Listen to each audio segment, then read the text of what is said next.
skyscrapers play. In the 70s I was just a kid, a Stone Age cook in the fray. My kitchen was a cave, my stove a hot rock grill. But oh, how the magic grew when I cooked to my windowsill. My secret ingredient was not in the can, but in the Central Park mud by the hand of a man. In the Stone Age kitchen with a heart so light, with a Manhattan skyline as my backdrop at night, I'd whip up a feast with my trusty radar range and serenade the streets with my string guitar strange.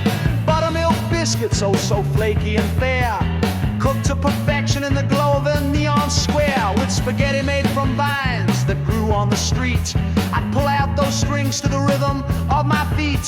Hot dog vendors sang me their siren's tune, while the sweet candy shops played our favorite croon. In the Stone Age kitchen where the flavors grew wild, with Central Park smells and the vendor's child, my life was simple, my heart was free, in the heart of the city that never sleeps, you see.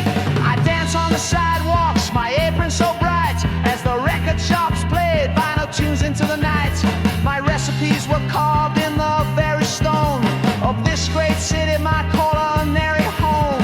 The little candy store had the sweetest berries, and the record shop, oh, it had all the Marys. With a laugh and a twirl, I'd fling my Stone Age stew, while the disco lights danced on the avenues. In the Stone Age kitchen where the magic was made, in the heart of the city that never, ever fades, with a sprinkle of stars and a dash of city soul, I cooked up a life that was never, ever dull.